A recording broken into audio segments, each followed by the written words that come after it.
politik itu adalah kreativitas, kecuali adalah sandiwara. Biar besar juga nggak bisa menang. Ini kita menerbitkan global bond. Orang ekonom tuh bilang sekarang ini control alt del. Ini waktu kita untuk bangkit dan berdiri di atas kaki kita sendiri. Daripada menyetop orang berbicara, daya tahan dari pejabat publiknya yang kita perkuat. Tapi WHO itu sekarang yang gebuk bukan Indonesia. Kalau kemarin itu Ibu Siti Fadila yang menghajar WHO.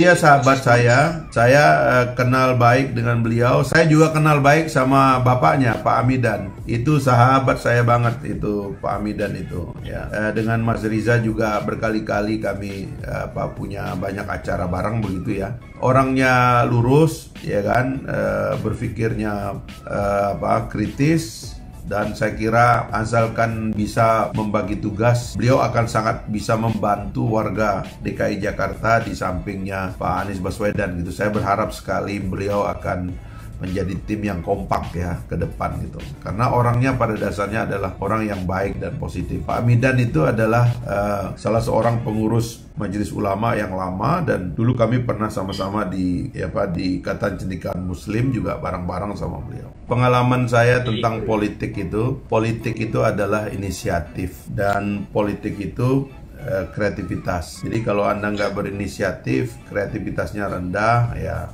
biar besar juga nggak bisa menang. Saya kira ini kan umur pertarungannya kan hampir 2 tahun ya. Masa dalam 2 tahun tidak melakukan konsolidasi yang baik gitu kan. Saya kira ada yang salah dalam cara beroperasinya, yaitu yang saya anggap secara idealis begitu ya. Tapi beda lagi kalau memang ternyata hanya semacam sandiwara untuk melepas tanggung jawab publik begitu. Itu lain lagi, saya tidak tahu soal itu gitu. Tetapi kalau politik itu adalah ya inisiatif. Kita melakukan penggalangan, ya kan, dan seterusnya, dan harus fokus, ya kan. Ini kan calonnya berubah-ubah, lalu kemudian tidak ada engagement yang baik dengan elit Jakarta, elit DPRD, ya susah itu sih. Jadi sekali lagi politik itu adalah kreativitas, kecuali adalah sandiwara begitu. Ya, kita ini punya Menteri Keuangan yang sangat berpengalaman ya dalam mengelola APBN ya, dan memang tugas dari paling tidak otoritas fiskal dan moneter itu adalah, negara itu seperti tubuh dia itu. Tubuh itu yang paling penting itu adalah darahnya. Karena kalau darahnya berhenti begitu, segala macam transportasi di dalam tubuh yang menghidupkan sel-sel yang dibawa oleh darah itu berhenti, dan maka orang akan mati. Nah, di dalam negara itu otoritas keuangan itu ya seperti pemegang darah ini. Jadi antara OJK, BI, Kementerian Keuangan atau Menko Perekonomian ini itu harus sebagai satu kesatuan yang mengatur berapa darah yang diperlukan dalam situasi seperti sekarang itu, supaya alirannya tetap ada. Nah, mereka sudah punya rumus-rumusnya itu nyaris dia itu kayak scientific, dia itu ilmu ekonomi itu sebagian itu kayak ilmu pasti, dia dialirkan sekian, efeknya sekian, dan seterusnya begitu. Nah, jadi kalau soal-soal teknis seperti itu saya nggak terlalu repot. Tetapi memang cara kita itu berhubungan dengan negara lain, misalnya terkait pinjaman dan sebagainya, itu kan sangat tergantung dengan postur kita gitu. Itu sama dengan rumah tangga juga. Anda ngutang sama tetangga, layak ngutang nggak? Itu kan tetangganya yang tahu. Sama juga, ini kita menerbitkan global bond, orang mau beli nggak? Kan kita nggak tahu, karena yang mau minjem juga kan ngeliat kita nih, orang kita kasih bisa hidup terus nggak? Bagaimana kalau dia di tengah jalan ada apa-apa terus dia istilahnya itu nggak bisa bayar gitu. Itu soal lain lah gitu. Tetapi yang paling penting buat kita adalah memastikan bahwa darah dari ekonomi itu terus mengalir sampai ke tingkat rakyat, sehingga proses di tingkat bawah rakyat itu menghadapi mekanisme hari-harinya berekonomi itu, ya kan, supply, demand, produksi, distribusi, konsumsi itu berjalan terus. Itu aja yang harus dipastikan oleh negara gitu. Ekonomi ini saya terus terang tidak berani optimis ya. Dalam pengertian kita punya target-target waktu yang dapat kita bikin begitu. Karena semua ini kalau dalam ekonomi itu, orang-orang ekonom itu bilang sekarang ini control alt del. Ini bisa-bisa ekonomi dimulai dari nol. Global ekonomi itu akan hilang mungkin. Nggak ada lagi yang namanya global ekonomi karena shutdown di mana-mana ekonomi itu. Nah, karena itu saya kira leadership untuk meyakinkan masyarakat bahwa ini waktu untuk berdikari, ini waktu untuk mandiri, ini waktu untuk berdiri di atas kaki sendiri, ya, memproduksi apa yang kita makan, memproduksi apa yang kita pakai, ya, menggunakan sumber daya lokal dan seterusnya. Ini waktu resiliensi masyarakat itu dalam bidang ekonomi itu ditumbuhkan. Karena itu hikmahnya sebetulnya, ya.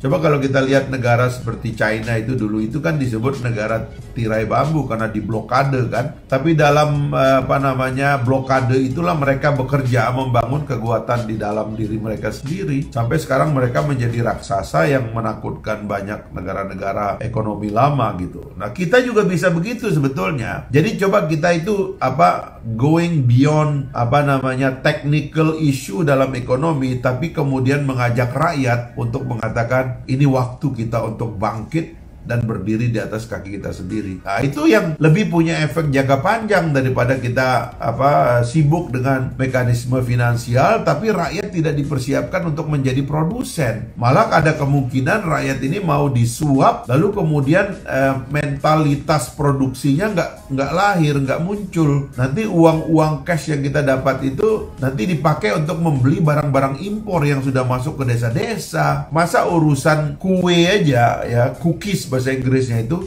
kue aja kita ngimpor dari luar negeri. Kue itu kan udah kerjaan rakyat kita sendiri. Ngapain kue mesti ngimpor dari luar negeri? Ya kue bikin sendiri lah. Tinggal rakyat nanti diajarin bagaimana caranya packing, mesin packing, bagaimana cara satu daerah punya mesin packing supaya produk-produk rakyat itu bisa di packing dan tidak saja sampai Jakarta tapi bisa sampai ke luar negeri. Begitu cara berpikirnya di waktu krisis kayak begini. Jangan berpikir secara normal gitu. Tadi saya sudah menyampaikan teori tentang menjadi pejabat publik itu kan. Ya, saya sangat berharap lah bahwa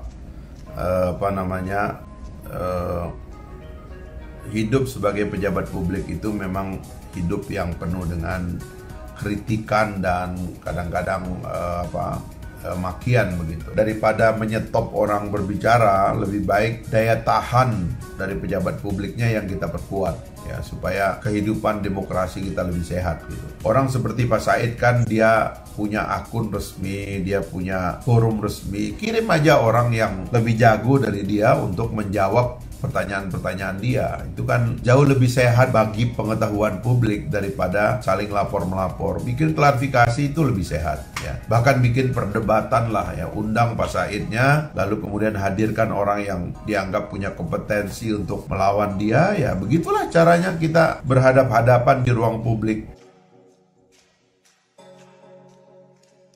Saya membaca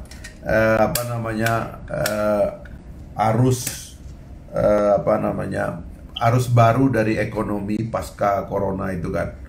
Jadi kayaknya yang disapu itu adalah apa yang disebut dengan kebutuhan-kebutuhan tersier ya dan sekunder gitu. Tapi kemudian ekonomi itu akan beralih kepada sektor-sektor primer. Jadi yang akan punya masa depan bisnisnya itu kan yang primer sifatnya, itu terkait makanan ya kan, karena mulut manusianya kan nggak berkurang sebenarnya kan. Apalagi kemudian kesadaran kesehatan yang tinggi, industri kesehatannya itu yang akan tumbuh. Jadi makanan, kesehatan itu yang akan tumbuh ya. Kesadaran orang tentang memelihara hidup yang lebih sehat dan lebih bermutu lah kira-kira gitu.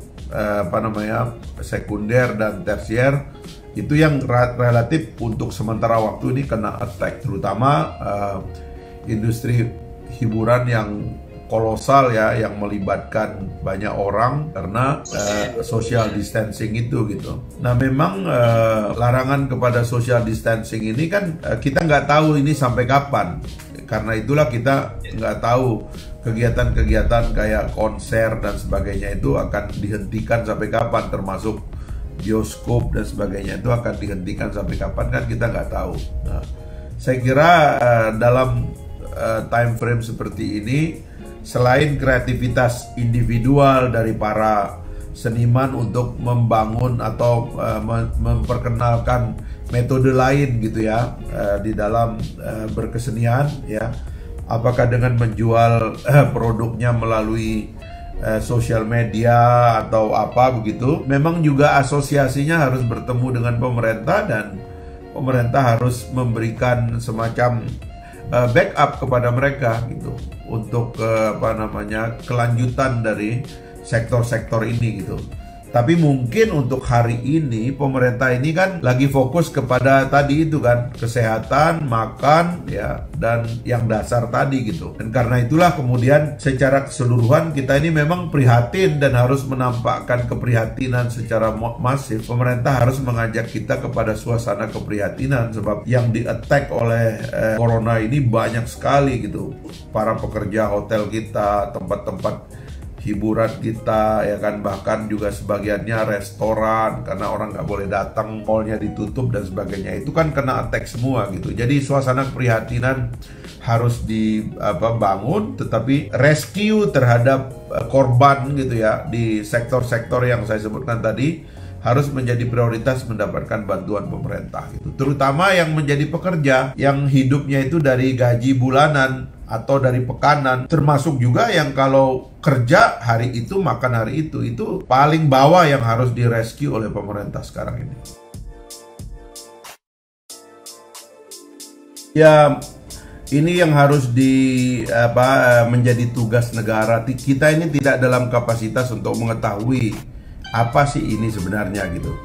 Kenapa Donald Trump ngotot memakai istilah Chinese virus ya, untuk beberapa bulan ya di saat awal itu. Tapi kemudian kenapa China menuduh Amerika, tentara Amerika yang datang untuk perlombaan militer di olahraga militer di Wuhan itu yang membawa virus ya. Dan seterusnya lah yang sekarang ini lagi berdinamika. Kita nggak tahu. Yang punya kapasitas untuk membaca ini adalah negara ya, karena negara yang punya intelijen, negara yang punya laboratorium khusus untuk melakukan pembacaan terhadap COVID ini. Bedanya dengan flu yang lain, dengan virus yang lain semua alat perlengkapannya itu ada di negara. Kita enggak. Nah, tetapi saya misalnya membaca bukunya Ibu Siti Fadila, kenapa sampai sekarang saya mengusulkan agar beliau dibebaskan gitu. Karena ada jejak dia mempersoalkan kenapa pada akhirnya flu-flu seperti ini, wabah-wabah seperti ini, akhirnya menguntungkan negara-negara produsen vaksin yang rata-rata negara itu adalah negara-negara maju, tetapi spesimen dari vaksinnya itu diambil dari negara-negara yang berkembang atau negara-negara yang miskin, kira-kira begitu. Lalu kemudian beliau berdebatlah di WHO, dan perdebatan itu yang menyebabkan beliau jadi ngerti banyak dan terbukalah mata dari negara-negara itu bahwa WHO memang harus terbuka. Ya, hari ini Bu Siti Fadila masih di dalam penjara, tapi WHO itu sekarang yang gebuk bukan Indonesia. Kalau kemarin itu Ibu Siti Fadila yang menghajar WHO, sekarang yang menghajar WHO namanya Amerika. Amerika sekarang menuduh WHO bersekongkol dengan China ya terkait kasus ini gitu loh. Nah, oleh sebab itu harusnya kita negara ya, bukan kita pribadi, rakyat ini ya, negara harus juga punya peran global untuk membuat transparansi yang lebih baik pada lembaga-lembaga multilateral itu, supaya di masa yang akan datang Jangan kita gelagapan kayak gini gitu. Tiba-tiba kita belum punya vaksin, tiba-tiba kita belum punya obat gitu kan. Akhirnya negara-negara yang sudah siap kelihatannya kok segera memproduksi alat tes, segera memproduksi obat-obatan dan peralatan yang akhirnya mereka menjadi eksportir dan menjadi kaya gara-gara ada pandemi seperti ini. Nah, inilah gunanya negara, Mas Dimas, yang harus berbicara.